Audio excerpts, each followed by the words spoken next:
नमस्कार दोस्तों, बहुत बहुत स्वागत है आप सभी का आपके अपने चैनल टारगेटेड वन पे। मैं हूं अमृता और आज हम डिस्कस करने वाले हैं कुछ इंपॉर्टेंट क्वेश्चंस जो आप सभी के TGT biology, PGT biology, LT grade, GIC और सीपीएमटी के लिए बेहद ही इंपॉर्टेंट है। इन क्वेश्चन के साथ साथ हम आप सभी के लिए कॉन्सेप्ट भी लेकर आए हैं जो आपकी आने वाले एग्जामिनेशंस के लिए बेहद ही इंपॉर्टेंट होंगे। तो दोस्तों, आज की सीरीज़ हमारी सभी इंपॉर्टेंट क्वेश्चन को लिए हुए हैं, यानी ऐसे क्वेश्चन जो ऑलरेडी किसी न किसी एग्जामिनेशंस में आ चुके हैं और पूरी संभावनाएं बनती हैं कि ये क्वेश्चन आपके आने वाले एग्जामिनेशंस यानी कि TGT biology, PGT biology, LT grade या फिर जीआईसी में आप देखें। और बेसिकली दोस्तों, जब आपके पास टाइम बिल्कुल कम है, आपको पता है कि सिर्फ 1 महीना आपके पास प्रिपरेशन के लिए है, तो आपको बिल्कुल ही स्मार्ट स्टडी करनी है। दैट मीन्स कि आपको वो सारे कंटेंट पढ़ने हैं जो आपके एग्जामिनेशन के रेस्पेक्ट से इंपॉर्टेंट है। तो इसीलिए आज हम आपके लिए इम्पॉर्टेंट सीरीज़ लेकर आए हैं और आज की सीरीज़ का एक एक प्रश्न आपके लिए बेहद ही महत्वपूर्ण है, क्योंकि वो प्रश्न है जो एग्जामिनेशंस में किसी न किसी एग्ज़ाम में ऑलरेडी आ चुके हैं और पूरी संभावनाएं बनती हैं कि इन्हीं सारे प्रश्नों को आप अपने आने वाले एग्जामिनेशंस यानी कि टीजीटी बायोलॉजी और पीजीटी बायोलॉजी में देखें। इसके साथ ही अगर आप जीएससी की प्रिपरेशन करते हैं, एलटी ग्रेड की प्रिपरेशन करते हैं, तो आपके लिए वीडियो बहुत ही ज़्यादा हेल्पफुल होने वाली है। आप सभी के लिए एक इम्पॉर्टेंट सूचना और कि अगर आप हमारे टेलीग्राम चैनल से जुड़ना चाहते हैं, उसका एक मेंबर बनना चाहते हैं, तो ज़रूर जुड़ें हमारे टेलीग्राम चैनल के साथ में, जिसका लिंक आपको डिस्क्रिप्शन बॉक्स में दिया हुआ है। इस लिंक पे क्लिक करके आप हमारे टेलीग्राम परिवार का एक हिस्सा बन सकते हैं। तो ये तो थी सामान्य सी जानकारी जिसके द्वारा आप अपने तैयारी के स्तर को और भी ज़्यादा व्यापक बना सकते हैं। चलिए, अब टाइम ना वेस्ट करते हुए स्टार्ट करते हैं आज की वीडियो। आज की वीडियो का सबसे पहला प्रश्न है, axons of hydra are. Hydra के अंदर, हाइड्रा आपने देखा होगा कुछ इस प्रकार का जीव है, ठीक है। इस टाइप के उसके अंदर टेंटिकल्स होते हैं, ठीक है। बाइसेक्सुअल होता है, इसके साथ ही और भी चीज़ें हैं। चलिए, ये सब चीज़ें बाद में डिस्कस करेंगे, फिलहाल अभी यहाँ पे क्वेश्चन को देखते हैं। क्वेश्चन है आपका, एक्सॉन्स ऑफ हाइड्रा आर, यानी कि हाइड्रा की तंत्रिकाक्ष कैसे होते हैं। 4 ऑप्शन आप सभी की स्क्रीन पे। सबसे पहला ऑप्शन है आपका नेकेड, यानी कि नग्न। ऑप्शन नंबर बी है encircled by Schwann cells once, यानी कि श्वान कोशिकाओं से एक बार घिरे हुए।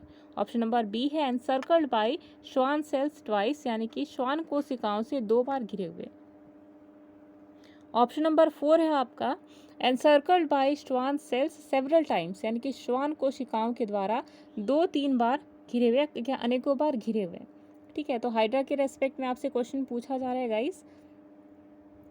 तो चलिए, अगर आपको क्वेश्चन का आंसर पता है तो आप कमेंट बॉक्स में लिख सकते हैं, और अगर नहीं पता है तो आप चलिए इस चीज़ को यहाँ पे डिस्कस करते हैं, ठीक है।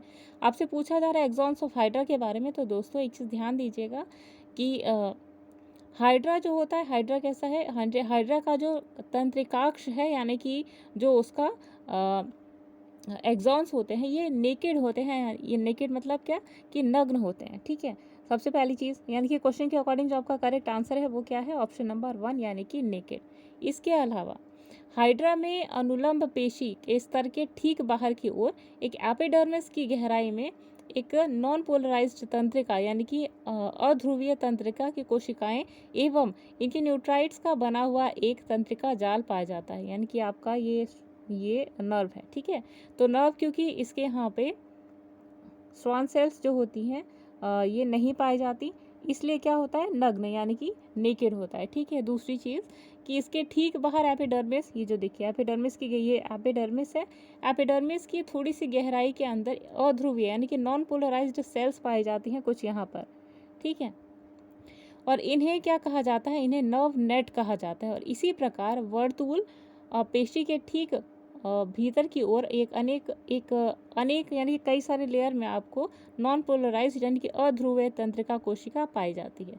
इसमें नियंत्रण यानी कि कंट्रोलिंग के लिए केंद्रीय तंत्र यानी कि सेंट्रल नर्वस सिस्टम या मस्तिष्क अनुपस्थित होता है, ठीक है।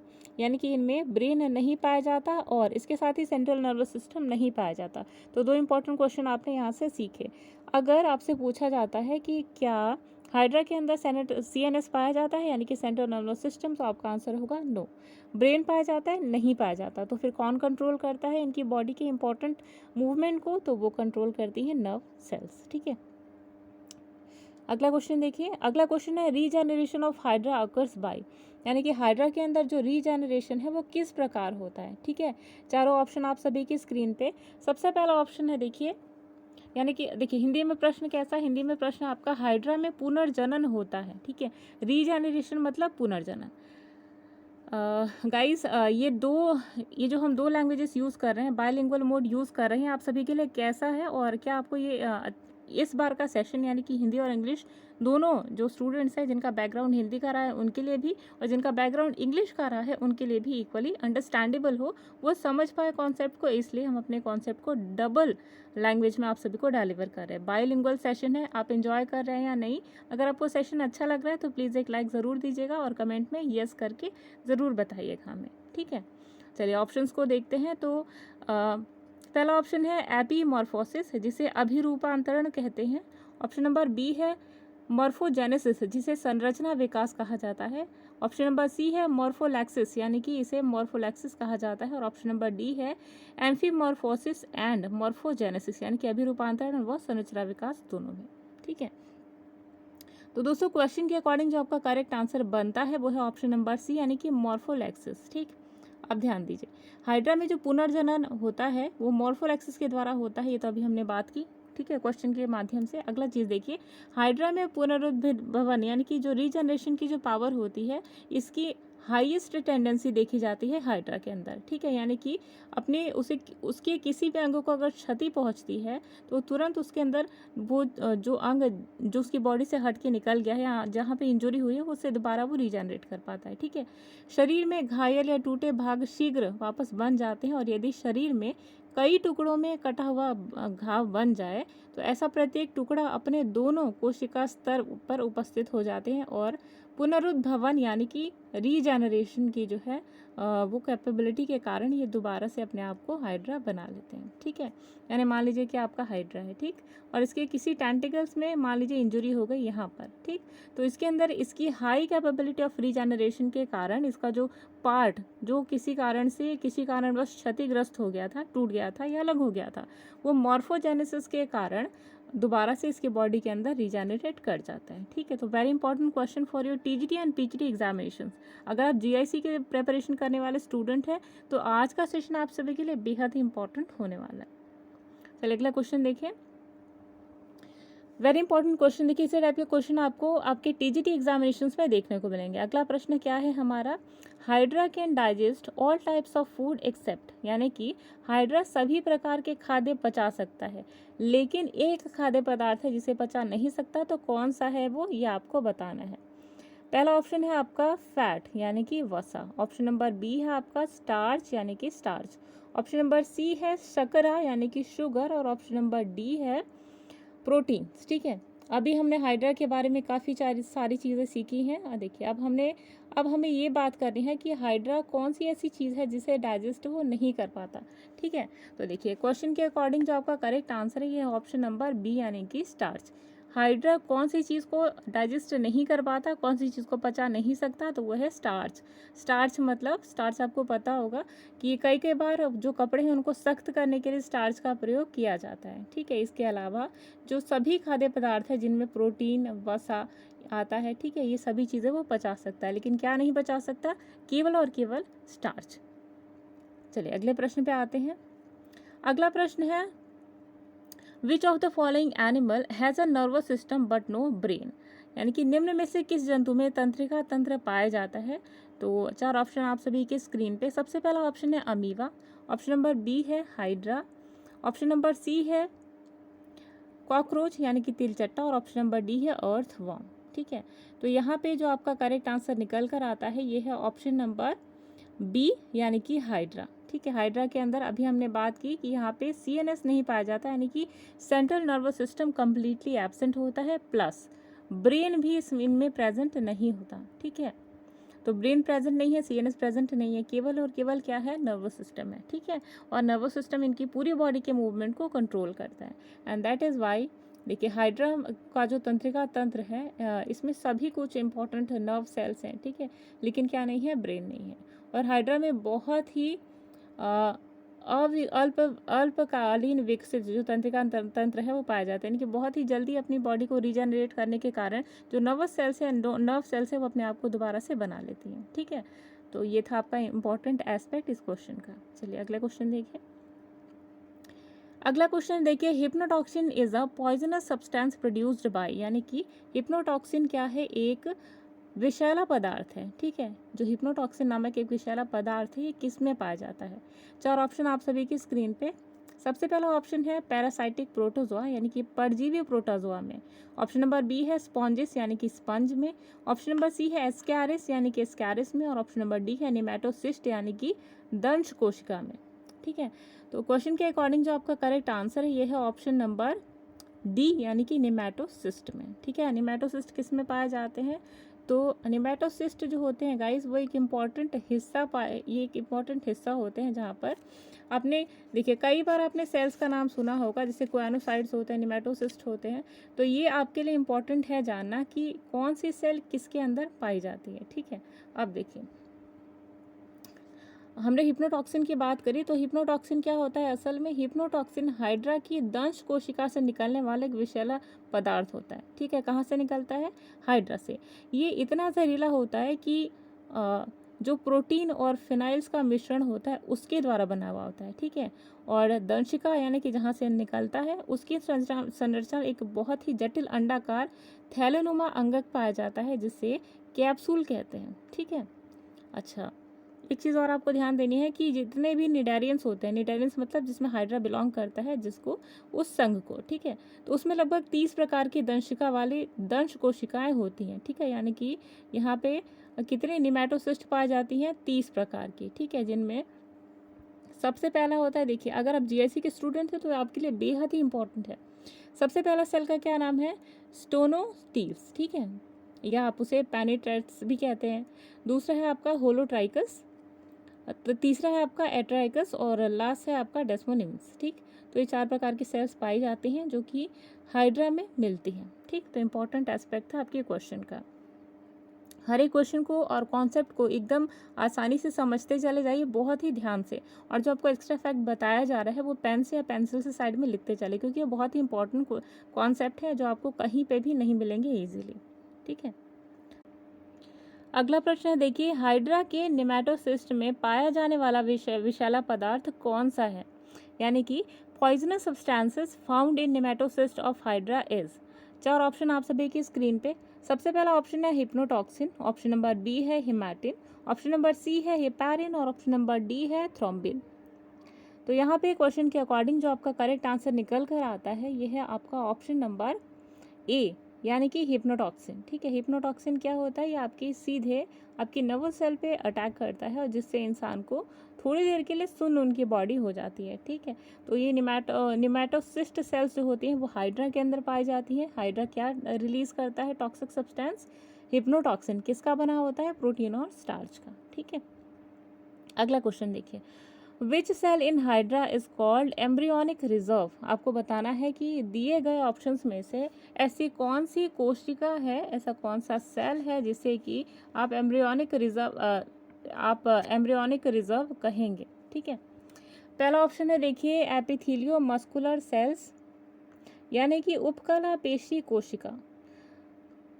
एक सेकेंड, क्वेश्चन को एक बार हिंदी में देख लीजिए। ठीक है, हिंदी वर्जन में, उसके बाद फिर हम ऑप्शंस को देखते हैं। हिंदी में है आपका हाइड्रा की किन कोशिकाओं को भ्रूणीय आरक्षण कहा जाता है? 4 ऑप्शन आप सभी की स्क्रीन पे। सबसे पहला ऑप्शन है एपिथेलियो मस्कुलर सेल्स, यानी कि उपकला पेशी कोशिकाएं। ऑप्शन नंबर बी है इंटेस्टिनल सेल्स, यानी कि अंतराली कोशिकाएं। ऑप्शन नंबर सी है ग्लैंड सेल्स, यानी कि ग्रंथि कोशिकाएं। और ऑप्शन नंबर डी है ग्लैंडुलो मस्कुलर सेल्स, यानी कि ग्रंथिल पेशी कोशिकाएं। ठीक है, तो क्वेश्चन के अकॉर्डिंग यहाँ पे जो आपका करेक्ट आंसर निकल कर आता है ये है, देखिए आपसे एम्ब्रियोनिक रिजर्व के बारे में कहा जा रहा है। तो एम्ब्रियोनिक मतलब टर्म क्या है? आपकी एम्ब्रियो की डेवलपमेंट से रिलेटेड है। ठीक है, तो क्वेश्चन के अकॉर्डिंग जो आपका करेक्ट आंसर निकल कर आता है ये है ऑप्शन डी, यानी कि ग्लैंडुलो मस्कुलर सेल्स। ठीक, अच्छा अब इनके बारे में जो एक्स्ट्रा फैक्ट है वो जान लीजिए कि हाइड्रा के अंदर जो अंतराली कोशिकाएं होती हैं, ठीक है, अंतराली कोशिकाएं जो ऑलरेडी हम डिस्कस कर चुके हैं आपके साथ में, तो यही जो अंतराली कोशिकाएं होती हैं, ये अंतराली कोशिका मतलब इंटेस्टिनल सेल्स, ठीक है, इनको भ्रूणीय आरक्षण यानी कि एम्ब्रियोनिक रिजर्व भी कहा जाता है। तो आप इस तरीके से कह सकते हैं कि एम्ब्रियोनिक रिजर्व को क्या कहा जाता है, अंतराली कोशिकाएं यानी कि एम्ब्रियोनिक रिजर्व। ठीक है, इसके अलावा ये छोटी गोल और अंडाकार होती हैं यानी कि सर्कुलर यानी कि ओवल होती हैं और स्मॉल इन साइज होती हैं। ठीक है, ये स्पर्शकों एवं अधोबिंब को छोड़कर जो अन्य इसके भाग हैं उनमें एपिडर्मिस में उपकला पेशी मतलब एपिथेलियल मस्कुलर सेल्स, इसको छोड़ करके इसके अलावा जो अन्य भाग हैं उनमें पाई जाती है। ठीक है, नेक्स्ट इनका देखिए कि इनके बीच में स्थित होती हैं छोटी छोटी सी सेल्स। ठीक है, और रचना में अगर संरचना देखी जाए, स्ट्रक्चर देखा जाए तो हाइड्रा की सबसे सिंपल कोशिका इनमें पाई जाती है और हर सेल्स में एक बड़ा सा सेंट्रल न्यूक्लियस होता है और थोड़े एक आध दो आपको माइटोकॉन्ड्रियास नजर आएंगे और असंख्य राइबोसोम्स, क्योंकि प्रोटीन की इनको आवश्यकता बहुत ही ज़्यादा होती है। ठीक है, तो सिंपल संरचना होने के कारण इनके शरीर में जो काम करने की शक्ति है वो बिल्कुल सीधा ना होकर के, बिल्कुल कॉम्प्लेक्स भी ना होकर के, बिल्कुल ही सिंपल होती है। ठीक है, तो ये एक प्रकार की क्या होती है, भ्रूणीय आरक्षण इनके अंदर होती है। ठीक है, एपिडर्मिस के अलावा जो अन्य सभी प्रकार की कोशिकाएं इन्हीं के रूपांतरण से बनती है, यानी कि जो एम्ब्रियोनिक रिजर्व हैं यानी कि इंटेस्टिनल सेल्स है, इन्हीं के चेंज होने के कारण जो कोशिकाएं हैं इनमें देखी जाती है। ठीक है, इसके अलावा वृद्धि, मुकुलन, रीजनरेशन एवं मरम्मत के लिए जो कोशिकाएं मरम्मत आदि के लिए जो आवश्यक जो कार्य होते हैं ये सभी इंटेस्टिनल सेल्स के द्वारा किए जाते हैं। ठीक है, तो इंटेस्टिनल सेल्स जो होती हैं इनकी बॉडी का एक इम्पॉर्टेंट पार्ट होती हैं जो इनके रीजनरेशन से लेकर के जो इम्पॉर्टेंट मैकेनिज्म होता है उनको कंट्रोल करती हैं। ठीक, चलिए अगले क्वेश्चन को देखते हैं। अगला क्वेश्चन है the gastrula of hydra is known as stereogastrula because it is. आपको बताना है कि हाइड्रा के अंदर जो गैस्ट्रुला होता है उसे स्टीरियोगैस्ट्रुला कहा जाता है, क्यों कहा जाता है। पहला ऑप्शन है आपका, देखिए एनकैप्सुलेटेड यानी कि कैप्सूल जो होती है उनके कैप्सूल्स के द्वारा कवर। दूसरा है 2 लेयर्स के द्वारा कवर्ड। ऑप्शन नंबर सी है हॉलो और ऑप्शन नंबर डी है सॉलिड। ठीक है, तो यहाँ पे देखिए जो करेक्ट आंसर है आपका, करेक्ट आंसर निकल कर आता है। तो गैस्ट्रुला जो होता है यहाँ पर जिसकी हम बात कर रहे हैं, हाइड्रा के रिस्पेक्ट में जो हमने इंपॉर्टेंट चीज़ें डिस्कस करनी थी वो अभी हमने डिस्कस की है। इसके अलावा देखिए हाइड्रा जो होता है सबसे पहली चीज़ आपको पता होना चाहिए बाइसेक्सुअल होता है, हाईली रीजनरेशन उसके अंदर पावर पाई जाती है। ठीक है, किसको डाइजेस्ट नहीं कर पाता, स्टार्च को। इतनी सारी चीज़ें आपने पढ़ी। इसके अलावा एक इम्पॉर्टेंट चीज़ जो आपको जाननी है कि हाइड्रा के गैस्ट्रुला को स्टीरियोगैस्ट्रुला भी कहा जाता है। ठीक है, हाइड्रा की जो गैस्ट्रुला है उसको स्टीरियोगैस्ट्रुला भी कहा जाता है। गैस्ट्रुला होती क्या है, तो बीच की कैविटी होती है हाइड्रा के अंदर की। ठीक है, और ये सॉलिड होती है और इसमें विदलन संपूर्ण तथा पूर्ण भंजी यानी कि होलोब्लास्टिक भी होता है। होलोब्लास्टिक का मतलब ऑलरेडी हम डिस्कस कर चुके हैं, इसलिए इसको यहाँ पर हम स्किप करते हैं। हाइड्रा में हाइपोस्टोम के आधार पर स्पर्शकों को उदम रेखा के ठीक पीछे के कुछ हिस्सा जो होता है वो ग्रोथ जोन होता है। ठीक, यानी कि होलोब्लास्टिक जो इनकी बॉडी होती है, तो यहाँ पे हाइपोस्टोम जो होता है उसके ठीक पीछे एक ग्रोथ जोन होती है जहाँ से इनकी ग्रोथ इनकी डिपेंडेंट होती है। ठीक है, अगला क्वेश्चन देखिए। अगला क्वेश्चन है glutathione is secreted by. Glutathione एक केमिकल है, ये किसके द्वारा सिक्रीट होता है ये आपको बताना है। 4 ऑप्शन आप सभी की स्क्रीन पे। सबसे पहला ऑप्शन है A hydra, option number B है डैफनिया, ऑप्शन नंबर सी है फ्लारमीशियम और ऑप्शन नंबर डी है साइकॉन। तो क्वेश्चन के अकॉर्डिंग जो आपका करेक्ट आंसर निकल कर आता है ये ऑप्शन नंबर ए यानी कि हाइड्रा। अब एक्स्ट्रा फैक्ट के रूप में जान लीजिए कि ग्लूटाथियोन का श्रवण जो होता है वो हाइड्रा के द्वारा होता है। हालांकि ये रसायन बहुत से जंतुओं में ऊतक द्रव के रूप में पाया जाता है, यानी कि कई सारे जो अदर ऑर्गेनिजम्स हैं उनके अंदर सेलुलर मटेरियल के रूप में पाया जाता है, यानी कि लिक्विड के रूप में, सेलुलर फ्लूइड के रूप में पाया जाता है। ठीक है, ग्लूटाथियोन पौधे और फंगस आदि में भी पाया जाता है, लेकिन हाइड्रा केवल उन जंतुओं को खाता है जिनके शरीर में ग्लूटाथियोन पाया जाता है। तो ये भी एक इम्पॉर्टेंट कॉन्सेप्ट है, आपसे एग्जाम से पूछा जा सकता है कि हाइड्रा किन ऑर्गेनिज्म पे फीड करता है। तो आपको बताना है कि जिन ऑर्गेनिजम्स के अंदर ग्लूटाथियोन पाया जाता है ये उन सारे ऑर्गेनिजम्स के ऊपर अटैक करता है। ठीक है, तो इम्पॉर्टेंट एस्पेक्ट था आपके क्वेश्चन का। अगला क्वेश्चन देखिए, gonad in hydra originate from, यानी कि जो गोनाड्स होते हैं हाइड्रा के अंदर वो कहाँ से बनते हैं आपको बताना है। ठीक है, तो देखिए चारों ऑप्शन आप सभी की स्क्रीन पे। सबसे पहला ऑप्शन है एक्टोडर्म यानी कि उपकला पेशी। अब ऑप्शन नंबर बी है एंडोडर्म। ऑप्शन नंबर सी है मीजोडर्म। देखिए ये सब लेयर्स हैं, ठीक है। एक्टोडर्म क्या होती है, सबसे बाहर की लेयर, ठीक है। हिंदी में आप जो भी उसे कहते हैं उपकला पेशी। और ये आपकी क्या है, एंडोडर्म, एकदम अंदर वाली लेयर, ठीक है। और ये मीजोडर्म है। एक्टोडर्म और एंडोडर्म के बीच की जो लेयर होती है, यानी कि ये क्या है आपकी एक्टोडर्म, ठीक है। ये एकदम बाहर की लेयर है। ये क्या है आपकी एकदम अंदर की लेयर एंडोडर्म, और इनके बीच में जो लेयर पाई जाती है उसे कहा जाता है मीजोडर्म, ठीक। और चलिए अब चौथे ऑप्शन पे आते हैं। चौथा ऑप्शन है आपका नन ऑफ द एबव। तो क्वेश्चन के अकॉर्डिंग जो आपका करेक्ट आंसर बनता है वो है ऑप्शन नंबर ए यानी कि एक्टोडर्म, ठीक। अब देखिए एक्स्ट्रा फैक्ट के रूप में कि जो गोनाड्स होते हैं हाइड्रा के अंदर वो टेम्पोरली डेवलप करते हैं from the interstitial cells of the epidermis, ठीक है।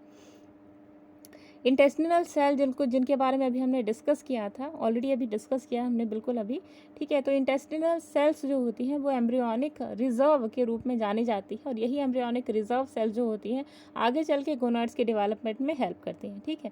अब देखिए यहाँ जो एपिडर्मिस और एक्टोडर्म कहते हैं, एपिडर्मिस यानी कि उपकला पेशी, तो उपकला पेशी जो होती है बिल्कुल आउटर लेयर होती है गोनाड्स की, यानी गोनाड से इनके बाहर की एकदम जो लेयर होती है इसे क्या कहा जाता है, इसे कहा जाता है एक्टोडर्म, ठीक है। एक्टोडर्म जो कि जो एक्यूमुलेट करती है एक बल्ज के रूप में, यानी कि हाइड्रा के बाहर की, ये मान लीजिए आपकी, एक सेकेंड स्क्रीन को क्लियर करके देखिए, ये आपका हाइड्रा है, ठीक है। इसकी बॉडी में बाहर ऐसे करके आपको बटन लाइक स्ट्रक्चर नज़र आएगा, ठीक है। तो यही जो बाहर आपको आउट ग्रोथ नज़र आ रही है, बल्ज नज़र आ रही है, या आपको गोला सा यहाँ पे नज़र आ रहा है, यही क्या होता है, गोनाड होता है, ठीक है। कहाँ से ओरिजिनेट करता है, एपिडर्मिस यानी कि एक्टोडर्म से, बिल्कुल बॉडी की बाहरी लेयर से, ठीक है। बहुत इंपॉर्टेंट क्वेश्चन है आपकी टीजीटी और पीजीटी बायोलॉजी के लिए, ठीक है। अगला क्वेश्चन देखिए। अगला क्वेश्चन है perfect stage of fungus means, यानी कि कवक की परिपूर्ण अवस्था का क्या अर्थ होता है। चारों ऑप्शन आप सभी की स्क्रीन पे। सबसे पहला ऑप्शन है when the fungus is perfectly healthy, यानी कि जब एक कवक संपूर्णतः स्वस्थ होता है। ऑप्शन नंबर बी है व्हेन इट प्रोड्यूसेस एसेक्सुअली, यानी कि जब वह अलिंगी होकर के उत्पन्न करता है। ऑप्शन नंबर सी है when it forms perfectly sexual spores, यानी कि जब वह संपूर्ण लैंगिक बीजाणु बनता है। ऑप्शन नंबर डी है नन ऑफ दीज, यानी कि इनमें से कोई नहीं। तो क्वेश्चन के अकॉर्डिंग जो आपका करेक्ट आंसर निकल कर आता है ये है ऑप्शन नंबर सी, यानी कि जब कवक लैंगिक बीजाणु बनाता है तब वह अवस्था कवक की परिपूर्ण अवस्था कहलाती है। यानी कि जब भी कोई फंगस अपनी बॉडी के अंदर स्पर्म बनाता है या फिर ओवम बनाता है तो ये क्या कहलाता है, आपका परफेक्ट स्टेज। कुछ कवकों की जो परिपूर्ण अवस्था है उसे किस नाम से जाना जाता है, देख लीजिए एक बारी, ठीक है। सबसे पहला कवक देख लीजिए, एक बार स्क्रीन को साफ कर लेते हैं। सबसे पहला कवक का स्टेज देख लीजिए, पायरिकुलरिया जो है ये कवक का नाम है, और इसके अंदर परिपूर्ण अवस्था कब पाई जाती है, मैग्नापोर्थी ग्राइसिया, ठीक है। अगर आप पीजीटी की और जीआईसी की प्रिपरेशन कर रहे हैं तो ये वाला क्वेश्चन आप सभी के लिए बेहद ही इंपॉर्टेंट है, इसे नोट डाउन कर लीजिएगा, बहुत ही इंपॉर्टेंट है, सॉरी, ठीक है, बहुत ही इंपॉर्टेंट है, इसे नोट डाउन कर लीजिए। इसके साथ कॉन्सेप्ट जो बता रहे हैं इसे भी नोट डाउन कर लीजिए। ऑप्शन नंबर 2 है आपका, देखिए राइजोक्टोनिया जो होता है इसकी जो परिपूर्ण अवस्था है उसे कहा जाता है थैनोटिफोरस कुकुमेरिस, ठीक। लास्ट कवक देखिए हेलमिन्थोस्पोरियम जो है कवक, इसकी परिपूर्ण अवस्था को कहा जाता है पायरिनोस्पोरा ग्रामिनिया, ठीक। तो ये चार ऑप्शन आप सभी के, चार ऑप्शन के साथ में हमने जो आपको अभी एक्स्ट्रा फैक्ट बताया इसे भी आप अपनी कॉपी के अंदर जहाँ पे भी आप इंपॉर्टेंट कॉन्सेप्ट नोट कर रहे हैं उसे नोट कर लीजिएगा, बेहद ही इंपॉर्टेंट है जीआईसी के स्टूडेंट्स के लिए और पीजीटी बायोलॉजी के लिए। अगला क्वेश्चन देखिए। अगला क्वेश्चन है इन सम पैरासिटिक फंजाई अ ग्लोबुलर और hook like structure is formed at the point of contact with the host. This is known as what? Hindi में देख लीजिए, कुछ परजीवी कवकों में एक गोलाकार या कांटे जैसी संरचना परपोषी के साथ के संपर्क बिंदु के रूप में होती है और इसे क्या कहते हैं। सबसे पहला ऑप्शन है देखिए हाउस्टोरी यानी कि शोषक। ऑप्शन नंबर बी है अप्रेसोरियम यानी कि एप्रेसोरियम। ऑप्शन नंबर सी है होल्ड फास्ट यानी कि पकड़, और ऑप्शन नंबर डी है हुक यानी कि आंकड़ा। तो देखिए क्वेश्चन के अकॉर्डिंग जो आपका करेक्ट आंसर निकल कर आता है यह है ऑप्शन नंबर बी यानी कि एप्रेसोरियम, ठीक। अब एक्स्ट्रा फैक्ट के रूप में जान लीजिए कि परजीवी कवकों में कवक तंतु जो परपोषी के साथ संपर्क के लिए गोलाकार व कांटे जैसी अग्रपिंड में बदल जाते हैं उसे एप्रेसोरियम कहा जाता है। इंग्लिश मीडियम के स्टूडेंट थोड़ा सा कॉम्प्लेक्स लग रहा है बच्चों आपके लिए, तो एक बच्चे देखिए क्योंकि आप ये वीडियो सभी लोग देख रहे होते हैं तो डिफ़िकल्टी सभी को होती है, ठीक है। तो आप अपने लेवल पे चीज़ें समझने की कोशिश कीजिए, वो अपने लेवल पे। बाकी भाषा आपको दोनों ही क्लियर हो जाएगी, हम कॉन्सेप्ट आपको क्लियर कर देंगे यहाँ पे, ठीक है। देखिए होता क्या है कि जो फंगस होते हैं ये अपने होस्ट के साथ कांटेक्ट करने के लिए हुक लाइक स्ट्रक्चर बनाते हैं ऐसा, ठीक है। और इसे ही एब्रोसोरियम कहा जाता है। बस इतनी सी बात है, हिंदी और इंग्लिश मीडियम दोनों के बच्चों को समझ में आ गया होगा, ठीक है। अब देखिए एक्स्ट्रा फैक्ट के रूप में आपको क्या जानना है यहाँ से कि हाउस्टोरिया जिसे शोषक कहा जाता है, ये कवकों में अंतर कोशिकीय कवक जाल में कुछ विशेष कवक तंतु उत्पन्न होते हैं जिसे चूषकांग कहते हैं, जो परपोषी कोशिकाओं के भीतर घुसकर भोजन का अवशोषण करती है, ठीक है। देखिए हाउस्टोरिया क्या होती है, एक इंटर सेलुलर नेट होता है, फंगस का नेट होता है जिसके अंदर एक स्पेशल टाइप के टिश्यूज पाए जाते हैं जो कि जिनका फंक्शन होता है सक्शन करना, ठीक है। जो इम्पोर्टेंट जैसे होस्ट के साथ में इनका कनेक्शन हो गया तो यहाँ पे एक सक्शन पंप की तरह कुछ लगा होता है जो कि यहाँ से पूरा चूस लेता है इंपॉर्टेंट न्यूट्रिएंट्स, ठीक है। तो ये आपके क्वेश्चन का इंपॉर्टेंट एस्पेक्ट था जो आपके लिए जानना बेहद ही ज़रूरी था।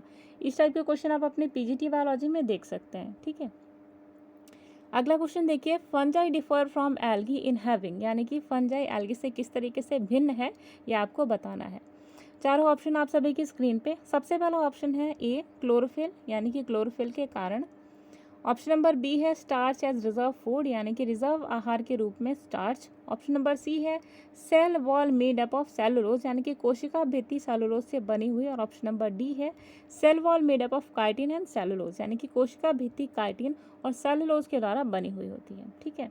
तो क्वेश्चन के अकॉर्डिंग जो आपका करेक्ट आंसर निकल कर आता है ये है ऑप्शन नंबर डी, यानी कि फंजाई जो होते हैं वो एल्गी से कैसे डिफरेंट होते हैं, on the presence of cell wall made with chitin and cellulose. यानी कि देखिए फंजाई की जो सेल वॉल होती है किसकी बनी हुई होती है, काइटिन की। काइटिन क्या है, chitin is a special kind of starch, ठीक है। इसके साथ साथ सेलुलोज पाई जाती हैं। तो इंपॉर्टेंट एस्पेक्ट था आपके जानने के लिए। आप देखिए एक्स्ट्रा फैक्ट के रूप में जान लीजिए कि जो एल्गी होते हैं उन सभी में पर्णहरिम यानी कि क्लोरोफिल पाया जाता है, जबकि फंगस में क्लोरोफिल नहीं पाया जाता, ठीक है। यानी कि जो एल्गी होते हैं उनमें क्लोरोफिल पाया जाता है लेकिन फंगस में क्लोरोफिल नहीं पाया जाता। दूसरी चीज़, शैवाल जो होते हैं स्वपोषी होते हैं, यानी कि ये क्या होते हैं, ऑटोट्रॉफ होते हैं। लेकिन फंगस क्या होते हैं, ये या तो पैरासाइटिक होते हैं या फिर क्या होते हैं, कॉमनसेलिज्म शो करते हैं या फिर सैप्रोफाइटिक होते हैं, ठीक है। चार चीज़ें आपने सीखी, तीन चीज़ें आपने सीखी। अब देखिए कोशिका भित्ति जो होती है वो सेलुलोज की बनी हुई होती है, एल्गी की। एल्गी की सेल वॉल में क्या पाया जाता है, सेलुलोज, जबकि कवक यानी कि फंजाई की सेलुलोज में पाया जाता है काइटिन, ठीक है। Last but very important for you all, संचित भोज्य पदार्थ यानी कि रिजर्व फूड के रूप में ऑयल ग्लोब्यूल्स जो होते हैं वो स्टोर होते हैं एल्गी के अंदर, ठीक है। एल्गी के अंदर क्या होते हैं, ऑयल ग्लोब्यूल्स, जबकि फंजाई के अंदर संचित भोजन पदार्थ जो है उनमें ग्लाइकोजन प्रेजेंट होता है, ठीक है। तो इंपॉर्टेंट कॉन्सेप्ट था आप सभी के लिए। चलिए अगले क्वेश्चन पे आते हैं। अगला क्वेश्चन है अल्टरनेरिया सोलेनी कॉजेस, यानी कि अल्टरनेरिया सोलेनी जो होता है ये क्या, किस चीज़ को किस रोग की जो होती है इसकी वजह होती है, या कौन सा रोग जो है वो अल्टरनेरिया सोलेनी के कारण होता है। तो ऑप्शन आप सभी के स्क्रीन पे। सबसे पहला ऑप्शन है लेट ब्लाइट ऑफ पोटैटो, यानी कि आलू की पछौती अंगमारी का रोग। ऑप्शन नंबर बी है वाट डिजीज ऑफ पोटैटो, यानी कि आलू के वाट रोग का आलू का वाट रोग। ऑप्शन नंबर सी है अर्ली ब्लाइट ऑफ पोटैटो, यानी कि आलू की अंगैती अंगमारी का रोग, ठीक। अब देखिए जो आपका करेक्ट आंसर निकल कर आता है यह ऑप्शन नंबर सी, यानी कि अर्ली ब्लाइट ऑफ पोटैटो, यानी कि अल्टरनेरिया सोलेनी जो है, देखिए सोलेनी है, आपको ये पता होगा कि आलू जो है वो किस फैमिली को बिलोंग करता है, सोलोनेसी, ठीक है। तो इसी से आपको कनेक्ट कर लेना चाहिए, ठीक। अब आप कंफ्यूज होंगे कि यहाँ तो तीनों ऑप्शन में पोटैटो ही दिया हुआ है, अब आप कैसे पता लगाएंगे, इसका भी एक ट्रिक हम आपको बताते हैं।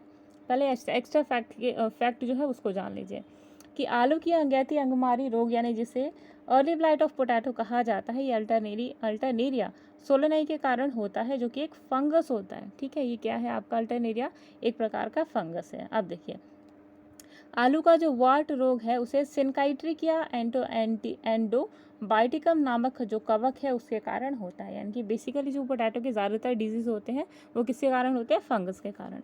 आखिरी देखिए यहाँ पे क्या है, आलू का लेट ब्लाइट रोग, यानी कि आलू का जो लेट ब्लाइट डिजीज़ है वो किसके कारण होता है? फाइटोप्थोरा इन्फेस्टेंस के कारण होता है और वो भी एक प्रकार का फंगस है। ठीक है, अब देखिए आप इसे ट्रिक के थ्रू कैसे याद करेंगे। तो आपका है अर्ली ब्लाइट ऑफ पोटैटो। ठीक है, अगर आप अर्ली उठ जाते हैं मॉर्निंग में तो हर चीज़ आपकी अल्टरनेट होने लगती है। अल्टरनेट मतलब हर चीज़ के सामने सामने। अगर आप जल्दी उठे तो जल्दी से ब्रश किया आपने, जल्दी से स्कूल गए, जल्दी से होमवर्क कंप्लीट कर लिया, तो एक इंपॉर्टेंट एस्पेक्ट होता है आपका। ठीक है, तो इसका मतलब क्या है कि आप अर्ली उठते हैं तो हर चीज़ आपकी अल्टरनेट प्रेजेंट होती है। ठीक, तो इस ट्रिक से आप याद कर सकते हैं। अल्टरनेरी जो सोलो नहीं है उसके कारण कौन सा रोग होता है? Early blight of potato. अगला क्वेश्चन देखिए, when two host plants are required for completion of life cycle of a fungus, the condition is called। Hindi में देखिए, जब एक कवक को अपना जीवन चक्र पूरा करने में दो पोषक जातियों की आवश्यकता पड़ती है तो ये दशा क्या कहलाती है? चारों ऑप्शन आप सभी के स्क्रीन पे। सबसे पहला ऑप्शन है हेट्रोइशियस यानी कि हेट्रोशियस। ऑप्शन नंबर बी है हेट्रोकैरियोटिक यानी कि हेट्रोकैरियोटिक। ऑप्शन नंबर सी है ऑटोइशियस और ऑप्शन नंबर डी है यहाँ पे आपका ऑटोट्रॉफिक।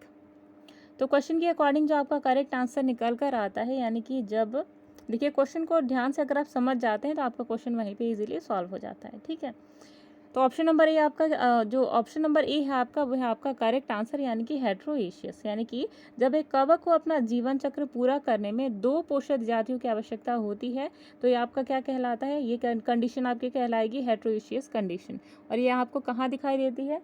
आपने पढ़ा होगा पक्सिनिया ग्रामिनिस के बारे में। तो उसे अब दो होस्ट की आवश्यकता होती है अपनी जो लाइफ साइकिल है उसको कंप्लीट करने के लिए। पहला क्या होता है आपका? ग्रामिनी वीट प्लांट होता है और दूसरा क्या है? बारबरी प्लांट होता है। ठीक है, तो ये क्या है आपका? हेट्रोइशियस कंडीशन। अगला क्वेश्चन देखिए, जाइमेज एंजाइम इज सिक्रेटेड बाय, यानी कि जो जाइमेज एंजाइम है ये किसके द्वारा सिक्रेट किया जाता है या कहाँ से स्रावित होता है, इसके बारे में पूछा जाता है। तो जाइमेज एंजाइम किसके द्वारा स्रावित होता है आपको बताना है। चारों ऑप्शन आप सभी की स्क्रीन पे। सबसे पहला ऑप्शन है राइजोपस, ऑप्शन नंबर बी है राइजोमियम, ऑप्शन नंबर सी है पेनिसिलियम और ऑप्शन नंबर डी है ईस्ट। तो क्वेश्चन के अकॉर्डिंग जो आपका करेक्ट आंसर निकल कर आता है यह ऑप्शन नंबर डी यानी कि ईस्ट। अब देखिए, जाइमेज व इन्वर्टेज जो होते हैं ऐसे एंजाइम ईस्ट से प्राप्त किए जाते हैं। ठीक है, तो आपका जो आपका ऑप्शन है ईस्ट, इन्हीं से मिलता है जाइमेज और इन्वर्टेज। ठीक है, ईस्ट की अधिकांश जो प्रजातियां होती हैं वो मृतोपजीवी होती है, यानी कि कैसी होती है? सेप्रोफाइटिक। ठीक है, सेप्रोफाइटिक मतलब मृतोपजीवी, यानी कि मरे हुए जीवों पे ये जीवित रहने वाली प्रजातियां। ठीक है, और इन्हें मदिरा निर्माण यानी कि जो बियर होते हैं, रम होते हैं, ये अल्कोहल के प्रोडक्शन में इनका हेल्प लिया जाता है। ठीक है, बेकरी के उद्योग में भी ईस्ट का बहुत ज़्यादा यूज़ किया जाता है, ब्रेड वगैरह। ठीक है, पेस्ट्रीज बनाने के लिए, कुकीज़ बनाने के लिए इनका यूज़ किया जाता है। ठीक है, तो इम्पॉर्टेंट एस्पेक्ट था आपके क्वेश्चन का। अगला क्वेश्चन देखिए, अगला और आज की सीरीज़ का लास्ट क्वेश्चन है, which of the following is heteroecious fungus. अभी आपने हेट्रोइशियस के बारे में पढ़ा, तो आपको यही बताना है कि निम्न में से कौन सी जो कवक है वो मिताश्रयी कहलाती है। ठीक है, पहला ऑप्शन है देखिए आपका यूस्टिलागो, जिसे अस्टिलागो भी कहा जाता है। बी है पक्सिनिया, ऑप्शन नंबर सी है एल्ब्यूगो और ऑप्शन नंबर डी है नन ऑफ द एबव। ठीक है, तो क्वेश्चन के अकॉर्डिंग जो आपका करेक्ट आंसर निकल कर आता है ये है ऑप्शन नंबर बी यानी कि पक्सिनिया। ठीक, पक्सिनिया के अंदर क्या होता है गाइस? पक्सिनिया को अपने लाइफ साइकिल कंप्लीट करने के लिए दो होस्ट की ज़रूरत होती है। ठीक है, एक चीज़ और वेरी इंपॉर्टेंट, आपको हर जगह पक्सिनिया नहीं टिक करना है। पक्सिनिया की कुछ प्रजाति ऐसी भी होती हैं जो कि ऑटोइशियस होते हैं। ऑटोइशियस मतलब होता है कि ऐसी प्रजातियाँ जो केवल एक ही प्लांट के ऊपर अपनी पूरी लाइफ साइकिल ख़त्म कर लेती हैं। ठीक है, जैसे कि पक्सिनिया की और भी प्रजाति हैं जिनमें पक्सिनिया एस्पैरागी, पक्सिनिया बटरैली, पक्सिनिया मैंथा, ये सब क्या होती है आपकी? एक आश्रयी। ठीक है,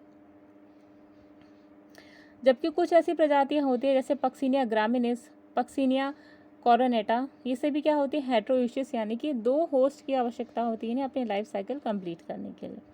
अब देखिए एल्ब्यूको के बारे में देखिए तो एल्ब्यूको क्या होता है, एल्ब्यूको के अंदर जो लैंगिक जनन है विषम युग्मी प्रकार का होता है। विषम युग्मी मतलब एनाइसोगैमस, एनाइसोगैमस मतलब कि सेक्सुअल रिप्रोडक्शन के दौरान जो मॉर्फोलॉजिकली मेल और फीमेल गैमेट्स जो होते हैं वो दोनों डिफरेंट होते हैं, ठीक है। मॉर्फोलॉजिकली यानी साइज में बड़े होते हैं, शेप में भिन्न होते हैं, तो ये आपका क्या कहलाता है, एनाइसोगैमस यानी कि विषम युग्मी। यूस्टिलागो के बारे में देख लीजिए तो यूस्टिलागो की सभी प्रजातियां जो होती है ना वो धान्य फसलों पे परजीवी होती हैं, यानी कि यूस्टिलागो की जितनी प्रजातियां हैं वो किस पे परजीवी हैं, किस पे पैरासाइट है, धान की फसलों यानी कि पैडी क्रॉप के ऊपर, ठीक है। और ये अत्यंत ही विनाशकारी होती है, यानी कि ये क्या पैदा करते हैं, स्मट जो डिजीज होती है ना, देखिए स्मट जब भी कभी नाम आता है तो आपको याद रखना है यूस्टिलागो, ठीक है। और वाइट रस्ट अगर कहा जाए तो जो क्रूसीफर्स होते हैं आपके सभी के ऊपर जो वाइट रस्ट है ये देखा जाता है, ठीक है। पक्सिनिया मतलब कि पक्सिनिया भी आपका वीट के ऊपर ही डिपेंडेंट होता है, ठीक। तो यहाँ पे जो इम्पोर्टेंट कॉन्सेप्ट था, जो इम्पोर्टेंट एस्पेक्ट था इस क्वेश्चन से रिलेटेड हमने यहाँ पे पूरे तरीके से डिस्कस कर लिया।